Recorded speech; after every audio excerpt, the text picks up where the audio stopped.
This is Water Elemental. And this is Axis. With Jolly Green. And we are here today to talk about the League of Legends. This is an ongoing broadcast. We talk about what's been going on with everyone's favorite MOBA-style battle game. We had a lot of cool stuff to talk about this week. They just dropped the patch preview along with the finalized patch notes. Dropping that. Boom. Along with that comes the Annie rework, a couple of interesting notes regarding champion remakes, and weird inklings about a champion possibly. With a Q. Her name is Quinn. But that's Quinn's all a guy's name, bro.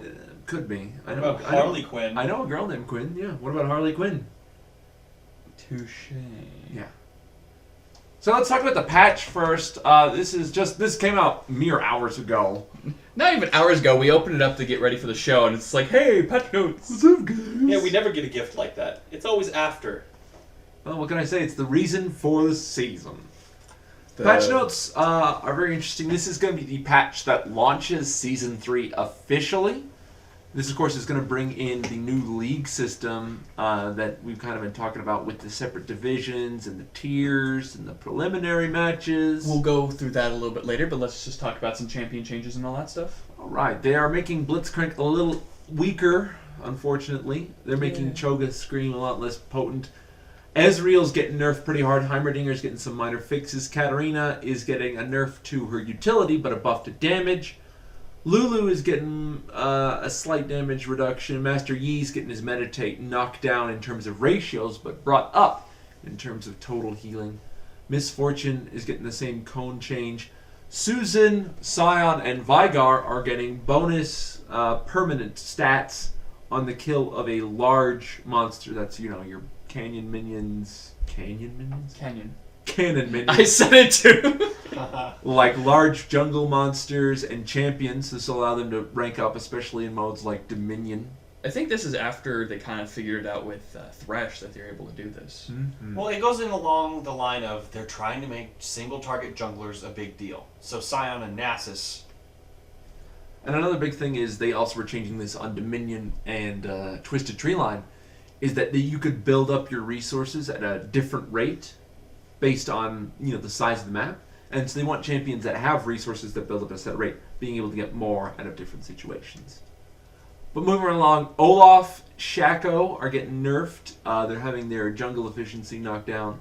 Olaf is getting a large statistical nerf in terms of passives. Shen is getting a reduction on how many times he can use Keystrike in quick succession. And that's really it. There's a couple of bug fixes for some champions, but for the full list, it's up on the League of Legends forums. So you guys can take a look at that. The main thing is they added a new cloth armor build schematic thingy for ability power. Ooh, it's called Seeker's Arm Guard. It builds out of 2 cloth armors and an amp tome plus a combined cost. It allows mid laners to get that cloth armor in 5 pots when they're going against, let's say, a Talon. But it eventually builds into Zanya's. But the cool thing about the Seeker's Arm Guard is it has a build-up effect similar to, let's say, Warmog's, where it permanently grants armor and ability power based on the stack level. It stacks up to 30 times, and each stack gives 0.5. So you're going to get a lot out of it. I'm really going to see that this is going to be played on like AP characters like AP Scion, Mordekaiser, and maybe even a Veigar or something like that. I'm looking forward to being used on Fiddlesticks. Oh. Being able to go cloth armor first on Fiddlesticks, plus 5 pots. Sign me up. Yeah, cloth armor really had no utility for AP users whatsoever until this came out, and it's desperately needed because as an AP, the mid role is being more and more utilized by AD guys like Zed and even Wukong, Talon, all kinds of stuff in like some that. situations. Kha'Zix especially. Yeah, I mean, it's being invaded by an entirely different new thing. The metagame's shifting, so you need something to be able to stave it off early rather than just going all in on a chainmail and then wait until you have to get a needlessly large rod. Come on. Yeah. But yeah, this is going to cost you about $11.60, and with the full stacks, it'll be 45 armor. And I believe it was 40 AP, which eventually builds into Zanya. So that's a pretty solid item for $11.60. Yeah, I definitely can see this being a very useful item, and it's a good item to be added. A couple of changes to health. Sightstone and Ruby Sightstone now grant slightly more health But Sightstone is more expensive. Yeah, it went from 700 to 950, but it has to be bought from a ruby stone before you can build it into the regular Sightstone. That's good because it allows you to have an item while you're waiting for the cost of the item. So you're going to actually have, instead of having 700 gold and not buying anything... Because that's huge early game. Yeah, so you're sitting there with a fillstone and boots and you're not gaining anything until you hit 700 in most situations. Now, did they mention what the empowered Sightstone is going to be? Well, it's going to get 50 more health, and its cost is going up by 150. So essentially, you're getting more utility late game out of the Sightstone slot. Yes. That is useful. Another kind of interesting thing is they're buffing the gold reward from killing the wards from Sightstones. Previously, it was only 10, unlike normal wards, which give 25. And it was actually an interesting tactic, because one of the things you can do if you have an Oracles is you make a little bit of cash back from all the wards you kill. And getting only 10 back instead of getting, 25. What's kind of hurting? It's a pretty big difference. And It was a stealth nerf upon the 5-minute limit put on Oracle, which still bothers me, by the way. I find myself hardly ever buying an Oracle anymore. Yeah, it's just it's a difficult investment to justify. Well, now everybody, the pros have kind of like, you are using just, purple wards, and so they're getting the vision as well on key locations, as well as being able to ward the map, so you're getting double that for probably the same amount as a Oracle at that Yeah, point. I mean, the ward lasts 4 minutes, Oracles last 5, so it's practically the same thing for a fourth of the cost. And you can get more of those and cover more of the area, so... Indeed, without having to risk yourself, no less. Giant's Belt got its total health reduced by 50, or not 50, but 20. Same cost on it, however. Warmogs and Sunfire Cape have had their gold costs increased, just so that way these early health items aren't so prevalent. A lot of AP items, Fiendish Codex, Nashor's Tooth, DFG, Morellonomicon, Athene's Holy Grail have all had their gold totals readjusted and had some of their values changed. Banner of Command has also had its build change adjusted, Fiendish Codex of course being more prevalent in all of these. Bloodthirster got a little bit more expensive, and Black Cleaver is now shifted to 5 stacks for the 25% shred rather than 4.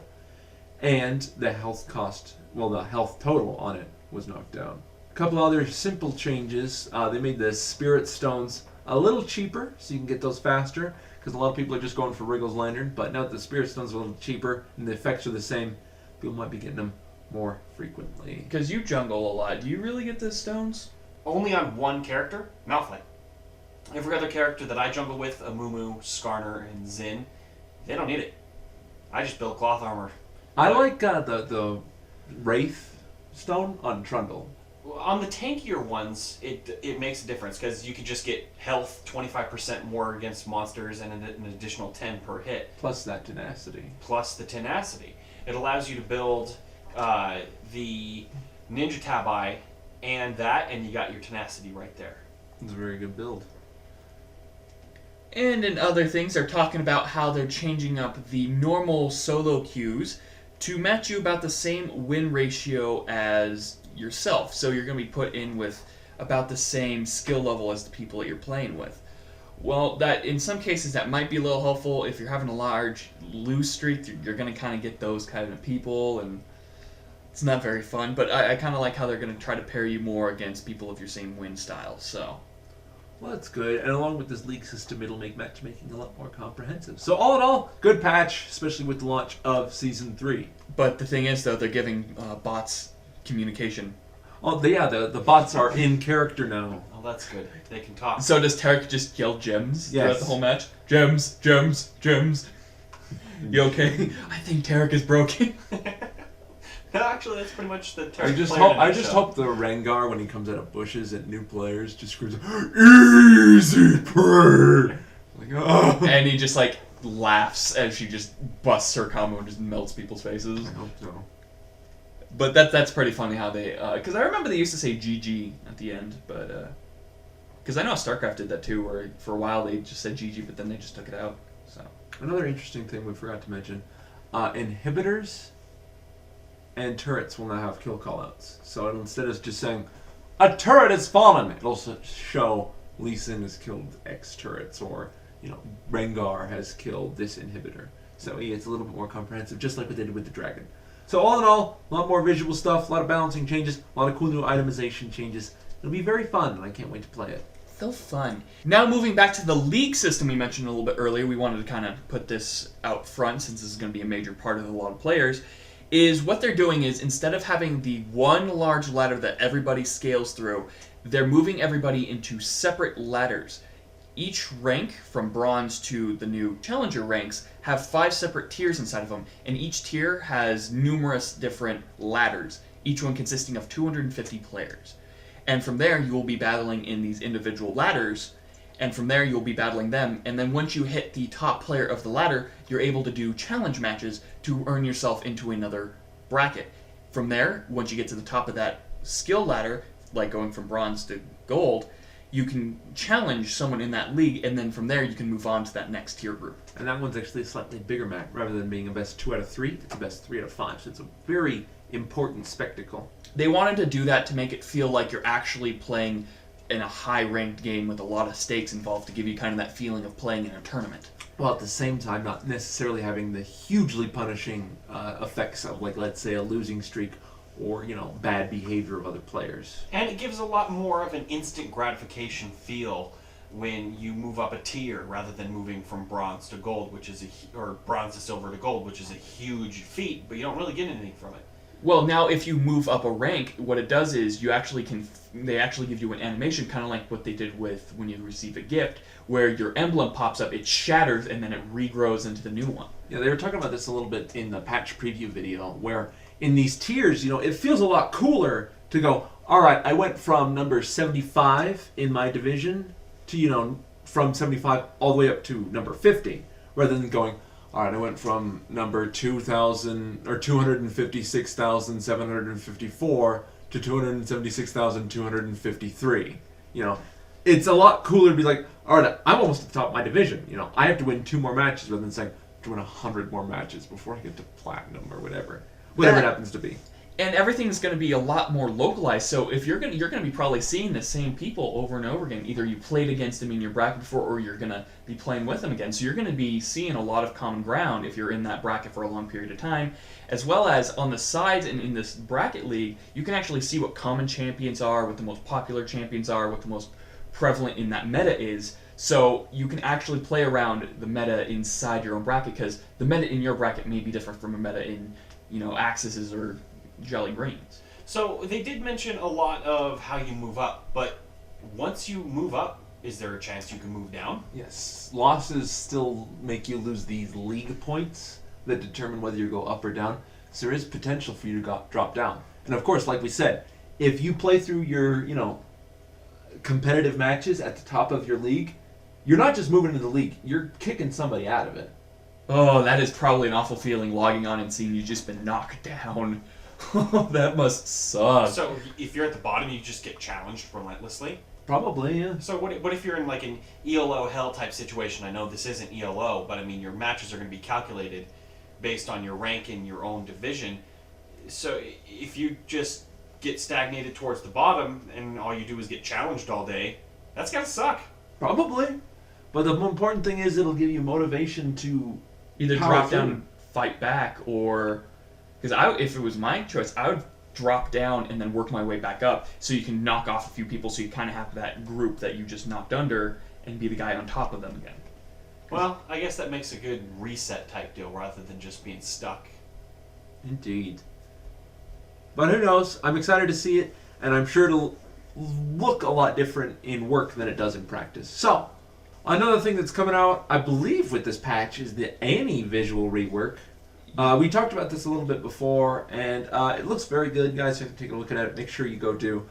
Upgrading a lot of not only the way the champion looks, the skins, and the artwork too. Well, one of the things that recently just happened, it's been kind of flipping back and forth throughout the community, is the fact that there is the Goth Annie skin. Now this skin, if you don't know, comes in the digital collector's bundle, which you can get through the normal store, and it's just one of those collectible skins that you can get for getting it.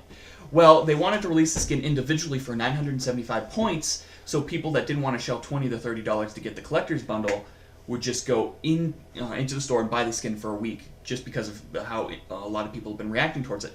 Well, the community that already owns the skin have been very, very aggressive about this, saying that we had to pay X amount of money for this skin. Why do they get to pay only $9.75?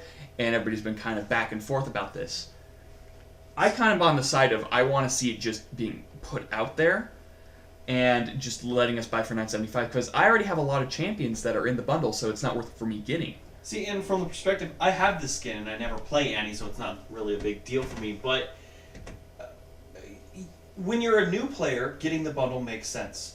When you're an advanced player and you've got more than half the champions and a good portion of the champions in the bundle, which are all old champions, like release champions, it's not worth it just for this skin. It just isn't. Now that it actually looks better, it kind of is one of those things like, I don't want to pay that much just to get the skin and get a bunch of champions I'll never use. Maybe they'll do this once, like they've done this before, where they'll make it exclusive for a little while, get the fanboys to get their jollies, feel special for a few seconds, and then they'll release it. Just like we did with that Caitlyn skin. Which Yep. wrestled our Jimmies. Which actually pissed me off. I went out of my way to go to the store, buy a magazine that was sealed. Yeah, it was sealed. And so I take it home, turn in the code. Oh, surprise, surprise. It's already been used. Somebody ninja'd the code out of it. Luckily, Riot said, well, if this happened to you, just send us an email with your code and the UPC number on the magazine and we'll get you the skin. Well, about 3 weeks later, I finally got the skin. It was awesome.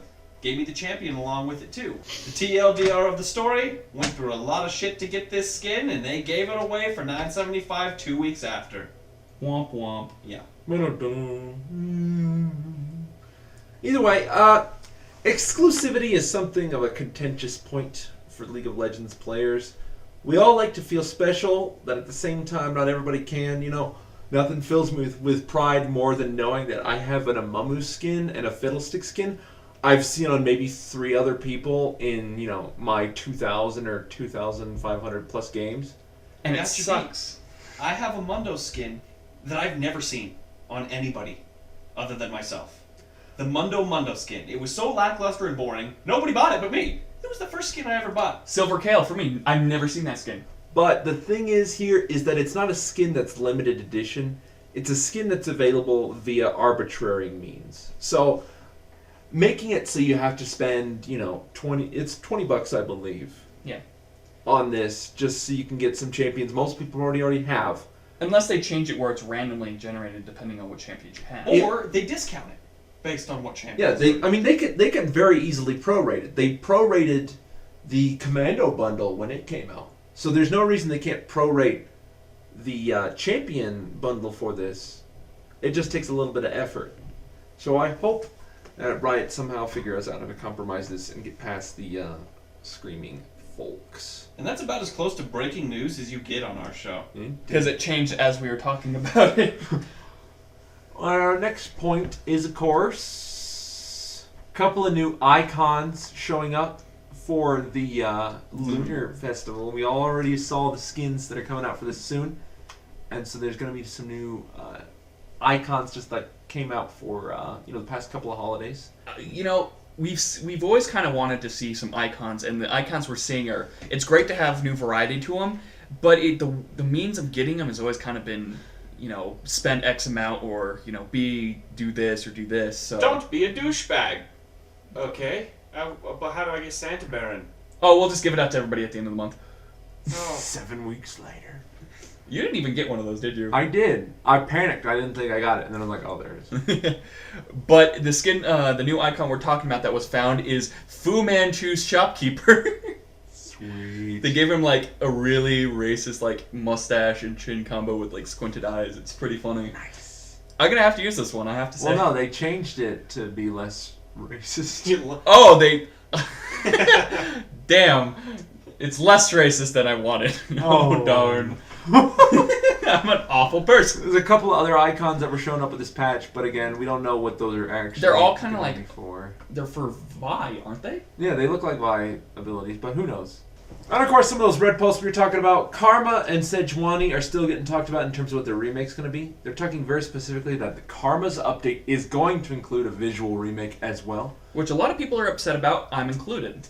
Because I don't really mind Karma's. Yeah, she's not bad looking. I mean, They said she's extremely bland and She is. unremarkable.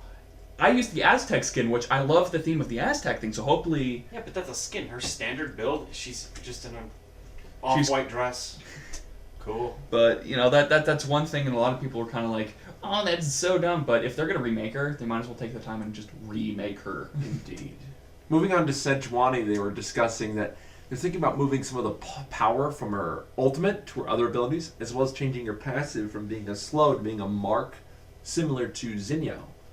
Hopefully this will allow them to rebuff her kit, so that way it's not entirely focused around a passive and an ult, and maybe she can have a full kit for once in her friggin' life. But that's it for Red Post this week, guys. And actually, I think that does it for most of the news besides the Quinn thing, which again, we don't know anything about. We're going to move on to our own section. Our first question this week comes from Miggy Knott. He says, is there any particular personalities you guys would like to see in a new champion? Not quite as bland as Jace, or even something cocky like Draven. Well, what we all love about Draven is the fact that he breaks the third wall a lot. The fourth wall. He breaks every wall, because he's Draven. Yeah, his axes do go through walls. But yeah, he's very cocky and he breaks a lot of the walls that most champions don't have. I'd like to have a self-aware champion that no one understands him, but he knows what's going on. Kind of like the character, what's his name? He's from DC, he's like the Green Beetle or something like that, and he runs around and he knows he's in a comic book. And he just kind of, he works around that. Everybody else doesn't believe in except for him. So having a character that knows he's like in the game would be hilarious. I think a champion I would like to see with a personality type is someone who's just consumed with Sadness. Rage. Because, we have sadness with Amamu. We have sort of absurdness with characters like Mundo. We have that arrogance with Draven and, confidence with Garen. But no champion's just like, yeah! I mean, Brand almost gets there, but then it's just like, fire! And you're like, yeah, you're excited. But I would like to see a champion that's just constantly in rage. Because Tryndamere and Renekton are supposed to be like, Fury, I'm going to rip children's heads off. Then Tryndamere's like, my right arm is, in fact, a lot stronger than my left arm. And he doesn't sound very... And Renekton is just kind of the same way, where he's like, eh. He gets a little excited around his brother. But other than that, it's not quite. But that's other reasons, mainly because they have a special relationship. From my perspective, I'd like to see a champion that's... You see a lot of champions that are there because they want to be there. There's a few that aren't. But they don't really seem like they don't want to be there. They're like, okay, I'm here, might as well fight. Because there's Fiddlesticks, there's Nocturne. Who else is like forced to fight? Maokai. No. Brand, yeah, that's true. Brand was one of them that doesn't want to fight. Maokai was born on Twisted Tree Line. He's just like, I'm here. But one that's like somebody has an extraordinary power, great ability to fight, but they don't want to. Kind of like slaved into it. Yeah. So some champions are kind of like that. Trundle, he didn't really want to fight, but he's trying to find a cure for the plague on his but he has a motivation. I want someone whose only motivation is just to survive. Well, Ezreal kind of gets summoned because of his powers. I know that it's kind of an inconvenience for him, but he's not like, meh. Yeah, but he's all cocky. Hey, what you doing? You better belong in a museum. I hate him so much. But no, that'd be pretty interesting to see one that he's just like, why does the league torment me? Why?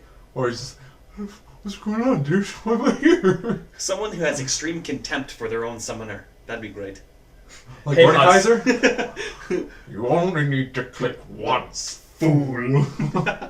Just one that's constantly hitting on you. Hey, I like your clicking. Call me later at 555 League of Legends. Oh, gosh. Only $5 a minute.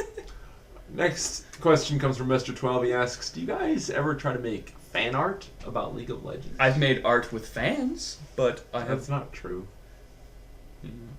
Maybe in kindergarten. I drew a lot back in high school. I haven't recently.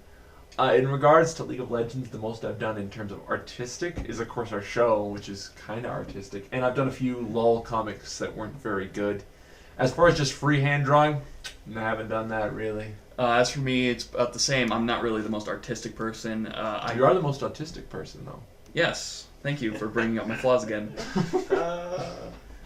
Well, I do a lot of the photoshopping for the show, and I do a lot of the thumbnails and stuff like that. But other than that, it's just swapping around images and writing things on top of them. So I'm not really the You made that best. sweet Lost Forge icon. That was actually JCB. Oh, you made that sweet Top Deck Yeah, logo. that was, but that wasn't League related. That's true. Well, How about No. you, Jolly Green? I am not artistically talented in one facet, so no. Well, shoot. Well, in that case, we'll have to come up with some other way to get League of Legends fan art for Spastic Gaming. How will we do that? We'll have to think about it and come back next week. Oh, it's like some sort of contest. It's like some kind of segue. Spa. Stay tuned. You alright there, buddy? We're actually thinking about doing another contest that really is helpful. We might do something with fan art, but keep that on the back burner. Think about it, guys. Shh. Tell everyone. But we love questions, guys. We try to answer at least 2 every week. If you have any questions about us, about the show, about what's going on in the future, with anything really, we just like to answer questions. They could be related to the stars. Who knows? But send them to our email at spasticgaming@gmail.com or post them in the comment section below here. And that's really it, isn't it? No. What? We are updating LostForge.net a bit here, so if you go check out the site at the moment, it is kind of at a standstill as far as updates. What I'm doing is we're making it more Spastic Gaming centric, because that's, we haven't had a lot of updates going on, so we're just going to kind of switch it around a bit. And so we're going to make it that. We're going to have an all-new forum section. We're going to have all sorts of new things. We got some more articles ready to go. We just got to get the site checked out. We'll let you know. There's a lot of information about what we're planning lately in a different video. I'll put that in the end credits, so you guys can check that out. Hooray! This has been Axis. And Water Elemental. With Jolly Green. I'm gonna play with his knife. Malfight across the seas of I'm taking that away from you time. so you don't play with it. Don't touch my blade, But or you're gonna... I'll rend your spine. I'll slit your throat and spill the blood across the floor until you're dead. You foolish man of war, I'll laugh and cry as you writhe and die. Can I have the knife so you But don't... not so soon. So if you think that I'm a man who jokes about cutting your face, you've got a lot to learn, quite a number of things. So be on your way.